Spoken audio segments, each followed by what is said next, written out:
Water, a basic necessity for every living thing, whether it be the smallest flower or the biggest elephant. We all need water.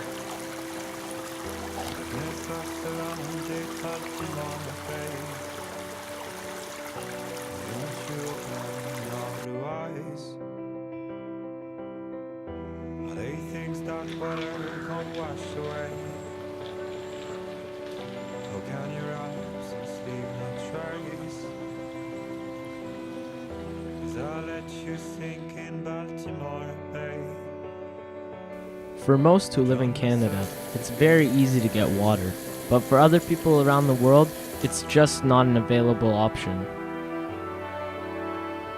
Water could be very scarce for some. In fact, a lot of children have to walk miles every day just to get their water. You may be wondering why these people are drinking this dirty water. Unlike you and me, they do not have any other sources to get their water from. This leaves them drinking this dirty and unsafe water, which gets many of them sick.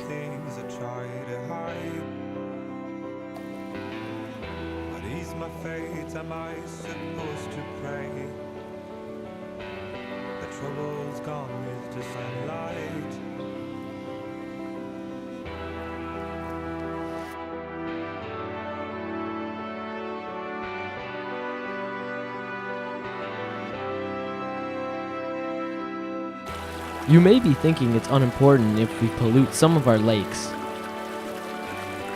Well, it's actually a very big deal because 97% of the water in the world is actually salt water, which isn't drinkable.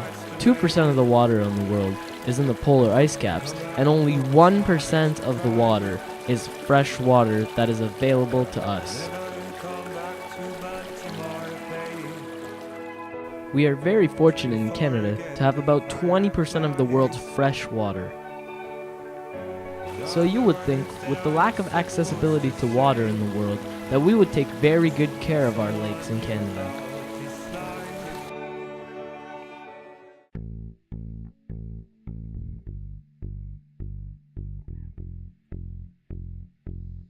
Pesticides are used in the agricultural industry to combat many pests who could damage or even ruin crops. On December 31st, 2010, Quebec, Ontario, and New Brunswick had placed a restriction on pesticides. Because of this law, over 250 pesticides were banned. The reason pesticides are so harmful is because they eventually seep into our runoff, which then goes to the large bodies of water. The pesticides get into the fish, which eventually get eaten by animals such as bears. When pesticides get into one animal, they eventually move their way up the food chain. Every time they get up a trophic level, they amplify. This amplification happens due to the amount of food that an organism is required to eat as you move up the trophic level. For instance, a hawk needs to eat about 2 to 3 mice every day.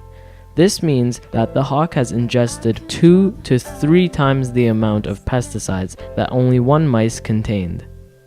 This amplification also happens to humans as we eat fish and various other types of sea life. We can't afford to keep using pesticides at this rate, or we will lose a lot of our sea life. We will also affect our drinking water, which is available to us.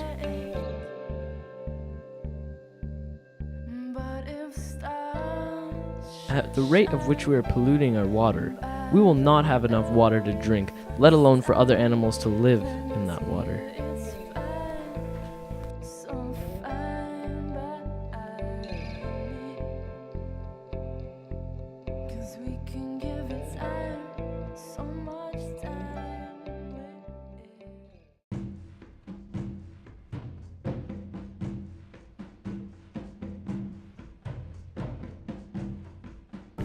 As humans, we should take responsibility for this planet. Currently, we're polluting every single place in the world. We're leaving our ecological footprint everywhere. We have to make sure we keep a sustainable future for us and for our grandchildren so they can enjoy this world such as us. Currently, we're using way too much plastic. The plastic that is used is usually only used one time and then thrown out. Once we throw out these plastics, where do you think it goes? Well, the answer is the water. The problem with plastic is it doesn't biodegrade, it photodegrades, a process in which it is broken down by sunlight into smaller pieces, but they still remain plastic. Like you can see, like it's like being in like a snow globe in certain sections. You can see just like little chunks of like yellow and red floating around. It's not a film on top of the ocean. Is it below the surface? It sort of floats like near the surface. The soupy mess, like you see once you're like underwater and have a mask on. I came up out of the water once and had like little chunks in my mouth. Our crap ends up in the ocean. It breaks down. It gets eaten by jellyfish, smaller life forms, like who are filtered feeders. Bigger fish eat those, bigger fish eat those, and eventually we start eating these.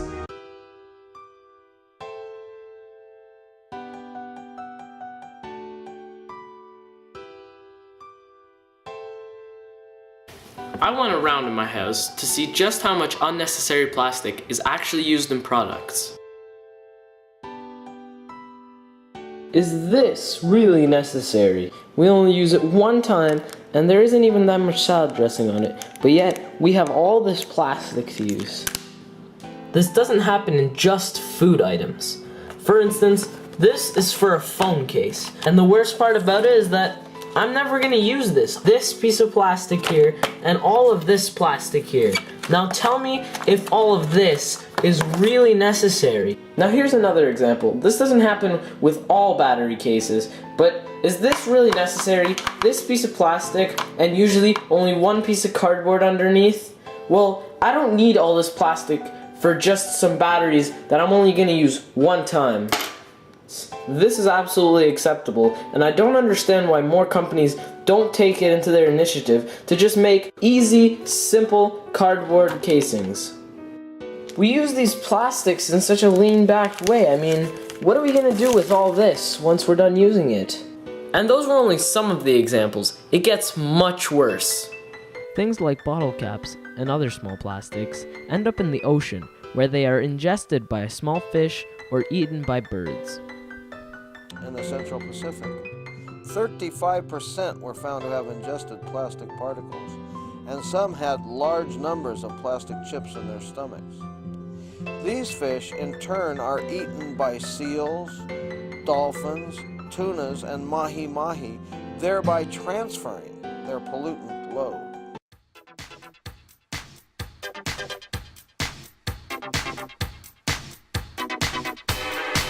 So you might be wondering, how can we fix this problem?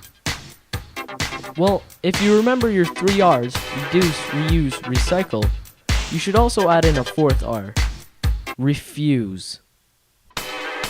When you're buying products, try to use reusable bags instead of plastic bags. Try to buy items with the least amount of plastic. This encourages the manufacturers to use less plastic while they're making their product. Pesticides. If you're planting anything in your own personal garden, try to veto the use of pesticides. If you can't help in any of these ways, one way you can help is to get involved in your community. Give your feedback on all these different issues.